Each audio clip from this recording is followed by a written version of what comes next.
Okay. Good afternoon. Today's situational work for us, after the first 6 days, we got a recovery day yesterday, came back today with a little bit more, I would say, for us, it was our first day of really getting into third down. We had been first and second down. So today, I think, it started to come together from an offensive and defensive standpoint, moving, players around and putting them in position. So good day overall, coming back after a recovery day. So I was really pleased with the guys' effort and their focus. That's been a big thing for us is, focus and then refocus, moving to the next play. That tendency the first couple of days of carrying, what happened the play before with them. I think they did a really good job of letting it go and moving on to the next play. So really good progress moving into our seventh practice today, and, we'll build off of what we did today. So with that, we'll open it up to questions.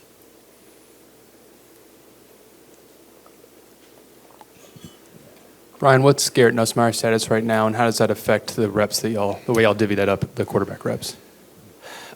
He just had a grade 1 ankle, so just limited today, but he'll be back probably taking 7-on-7 reps either tomorrow or Saturday. So very, very little. He's done a really nice job. So he just came down. Very similar to when, a basketball player comes down on somebody else's foot. Very similar situation. He's recovered quite nicely. So just a minor ankle situation for him. Coach, right up the middle. Give me your thoughts on your secondary. How comfortable are you with the depth and their progress? Really pleased. I think it was one where I think we all didn't know what to expect, but whether it be younger players, older players, all of them have really shown in camp. I'll start with,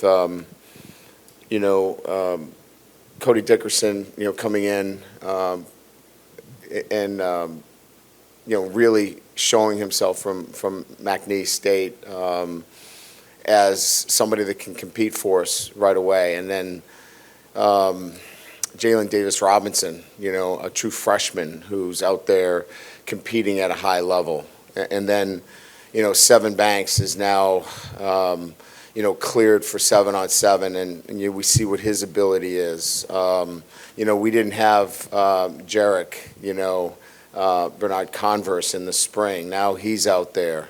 Makai, so an area where we were concerned has now begun to look like one of great depth. Major Burns being back brings a guy with a lot of smarts and savvy. I just feel right now that the concerns that we had there are starting to be alleviated by the production in the play, not by wishing and hoping. I think there was a lot of wishing and hoping coming in, and we're actually seeing production and consistency out of that group. Coach, Josh Sibley, One Team, One Pod. With the younger guys coming in on the O-line, how does this O-line room compare to some that you've had from Notre Dame in the past? Well, it's a new unit that's coming together. So in a large degree, you have 5 new guys playing together. So I think the comparison would be that there's physical ability there that matches, but there's not the continuity. And then there's an experience at the center position. Garrett's playing there for the first time, Dellinger, and he's doing a really good job. Obviously, becoming a center overnight is not the ideal situation for anyone, especially in the SEC West. But, he's a guy that has a high football IQ. He's physically gifted, and he's got a strong mindset that he wants to go in and do it. And so, today I thought was a huge test. He has to call out fronts. He has to direct the offensive line, and he's got to snap the football. And other than the time we got the downpour there where I'll blame our managers for not giving him a dry football, we had one bad snap. So it's continuity with the five is where we're needing to continue to grow, but we've got time to do it. And I think if they continue to work together, I think we're going to have a nice unit there. Hey, Coach Kelly, right in the middle, Garland Gillen, Fox 8 New Orleans. When you were the Tiger Caravan in New Orleans, you kind of alluded to that your recruiting was about to get on the right trail. Your crew of recruits, you're kind of on a heater right now the last few months. Is that because the coaches have kind of got into the territory and kind of got in the homes more? What can you point to that it's gotten pretty well for y'all? Yeah. We really didn't get the opportunity to, develop the strong relationships until, the February, March recruiting period. And so we had to make up for lost time, putting a staff together, in January and February, and you have a very short period of time to build those relationships. And so I just think this is, the continuation of those relationships starting to form. And I think we did a really good job. I think, J.R. Benton did a great job, and his staff, of putting together visits in June, which allowed us to really sink those relationships deeper, and I think we're starting to see, that work come out. Hey, Coach. Leah Van from The Advocate. Your linebacker group seemed pretty consistent throughout the entire practice with Greg Penn, Wes Weeks, and Mike Jones. How do you feel about that group right now, and is that kind of the combination that you're seeing as like the first team? Yeah, I think those are three, but we like what obviously Harold Perkins can bring to that group. We've seen some. Obviously Weeks is part of that. You mentioned Penn. I think that group continues to show some depth there that wasn't there early on, and maybe wasn't there even in the spring. So I know, talking to Matt just the other day, he's very encouraged with the depth. We're hopeful that, we really like what Micah's doing too, Micah Baskerville. I know you didn't see him a lot today, but he's going to be somebody that helps us this year as well, and really like his football IQ and his smarts. So I think when you finish, evaluating the linebacker position, I think there's 6 guys there, a minimum, that can play winning football for us. Seth Lewis, KTC, up the middle. Kyron Lacey made a lot of nice plays up the middle today. How much has he developed since getting here? We think Kyron has certainly the athletic ability. I think for Kyron, it's at times confidence is a choice, and he's got to choose that every day. He's got to play with great confidence, and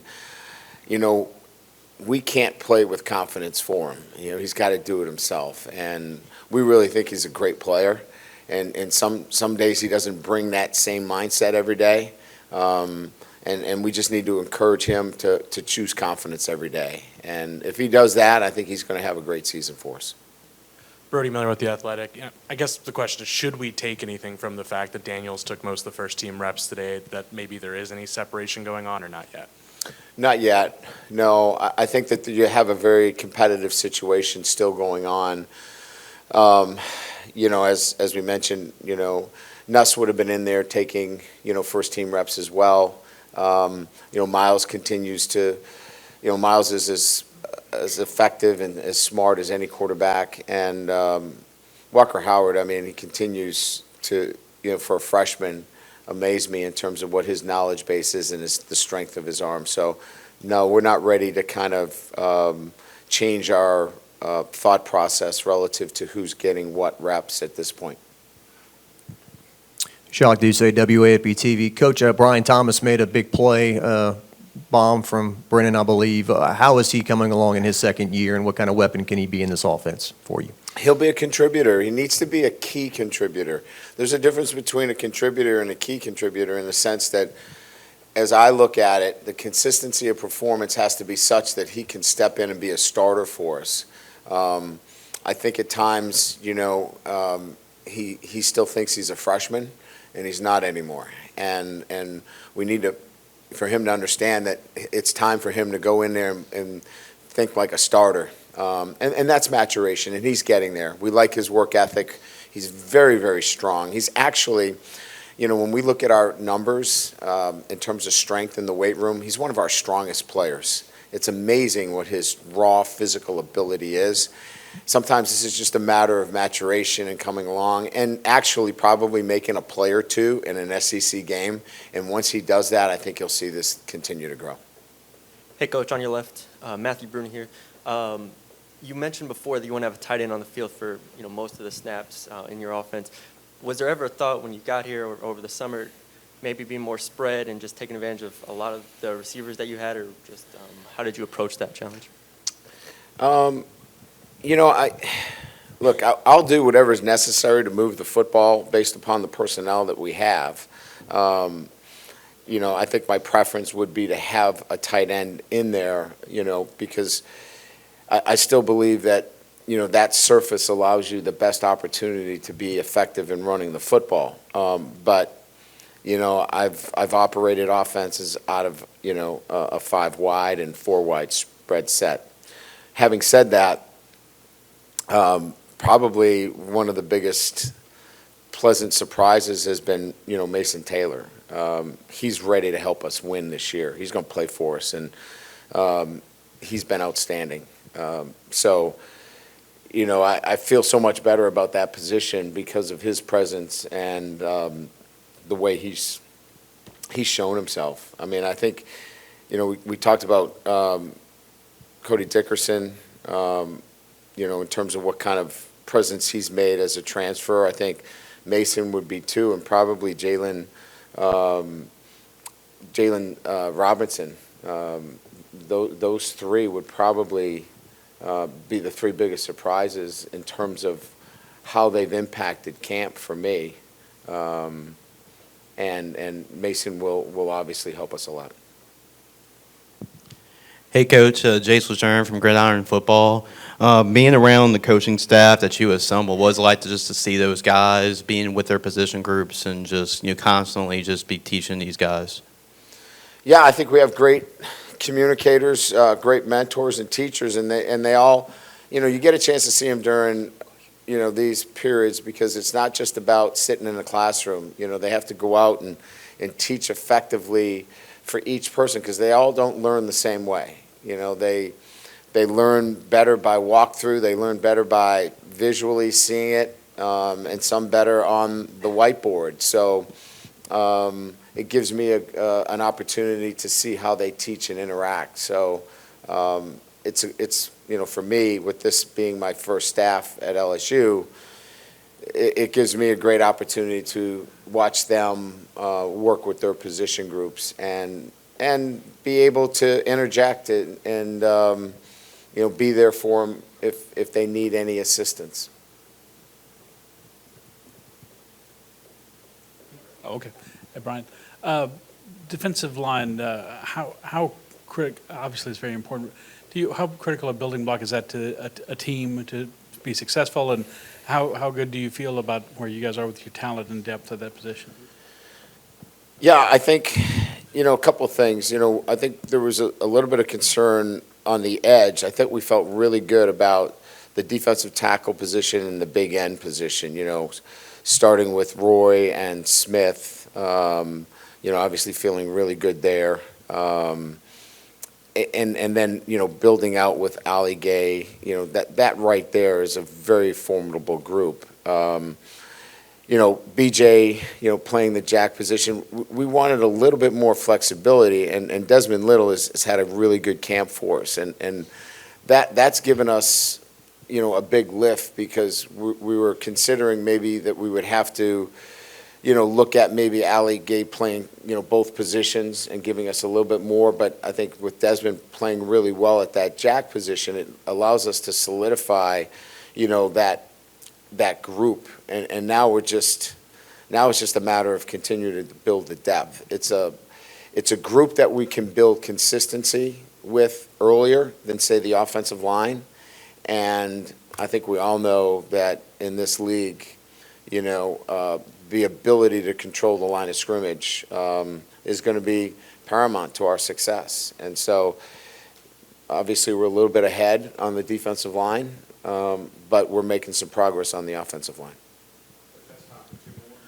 Coach over here, Buddy Sanji, CBS Sports Radio. Not a sexy position, but if you could give us a little update, kickoff guy, PAT, field goals, and punt returns. How is that looking right now? Punt return is one that we've spent a lot of time on. And if you're out there today, we probably have 4 guys that are very capable. We're actually trying to work on some of the nuances in terms of tracking ball position to really begin to separate, because we have 4 guys that we feel that have been really good, and we're trying to pull out and separate, who those guys are going to be. So I would say the punt return situation right now, you're looking at Sage Ryan has been really good. Malik Neighbors has been really good. I think, those 2 guys, but we've got Seven Banks has been back there. The freshman from St. Aug's, David Nichols has been outstanding back there. My SID can't even bail me out here.